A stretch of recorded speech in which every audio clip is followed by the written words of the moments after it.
Well, hopes for a second stimulus bill this week faded late in the week on Capitol Hill as Democrats and Republicans remain far apart on how much money should be in it and who should get it. Joining me now to talk more about that and all that's happening in the Capitol is Congressman Krishnamoorthin of Illinois' 8th District. Congressman, good to see you again. Hey, great to see you again, Paul. Thank you. So the Senate fails to pass a relief bill trying to get somewhat over $1 trillion. As you know, the House, Nancy Pelosi, we're looking for $3 trillion. She said she'll deal with $2 trillion. Here's the point. There seems to be no meeting in the middle, but it looks like McConnell sends his senators home, or at least those who are in trouble, to be able to say, we tried, it's the Democrats blocking it. How do you respond? Well, I think that was his strategy all along. I think that he wanted to put something forward that would not really be acceptable, but would give cover, in essence, to senators who needed it for election purposes. And the problem, Paul, is that it doesn't deal with the substantive problems that we're seeing right now that need to be addressed. For instance, I believe that families are really hurting right now. My constituents are. And therefore, another round of stimulus checks appears to be appropriate, in addition to aid for the post office and aid to state and local governments, which are in massive, massive trouble right now. And if they basically cut workers and cut services, it will hurt our response to the pandemic and worsen the recession at the same time. So along those lines, and you're right, what you just laid out is exactly the differences between Senate Republicans and what Democrats want. But now Republicans are saying, you know what, the Democrats don't want a deal. They want the economy to be bad and people to suffer. So on Election Day, they'll vote Democratic. What do you think? Well, that would not make any sense, explaining why we put the HEROES Act forward, right? The HEROES Act was a very robust piece of legislation that would deal with a lot of our economic problems. And if President Trump signed that into law, I think that it would help him. It would not only be the right thing to do, but it would help stabilize the economy and help him politically. That's not really what's going on here, Paul. Unfortunately, there's a certain part of the Republican base which is ideologically opposed, for instance, to aid to the USPS.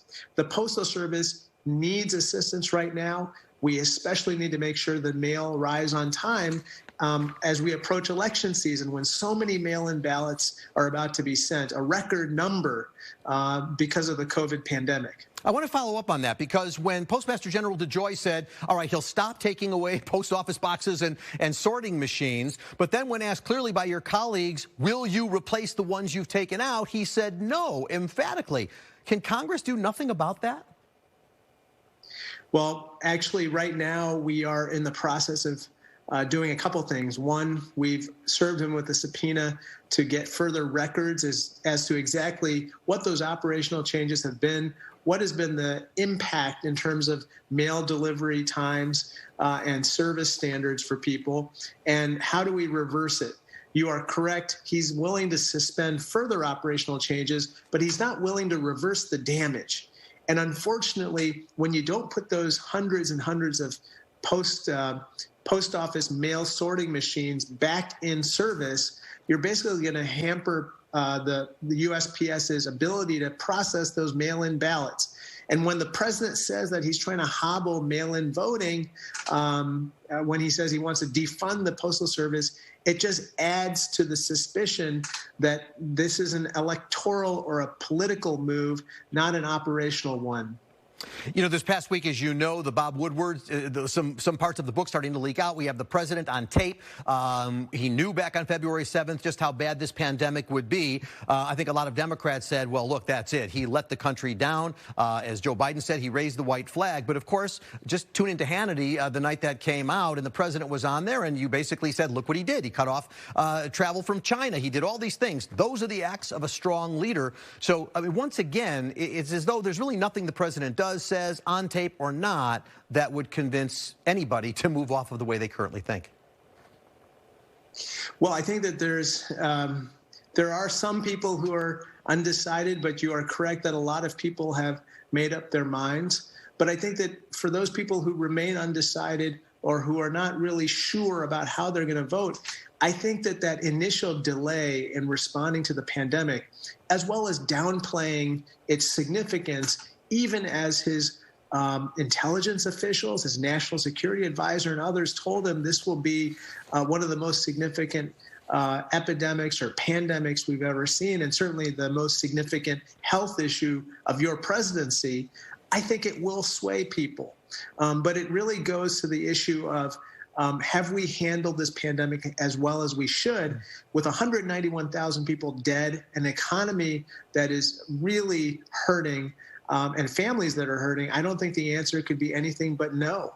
Congressman, just about 30 seconds. It looks like we won't get an election result on November 3rd. It could happen. It doesn't look that way. The president, however, is calling for a winner to be announced that night. What are we in for? Well, of course, the president can't call for the winner. You know, it's not going to be on the president's timetable. It's going to be according to the local election authorities across the country, and how quickly they can tally the ballots, and how quickly the ballots, certainly mail-in ballots, arrive. I think that it's going to take several days to tabulate the vote. Yeah. That's what happens when you have massive mail-in voting. Right.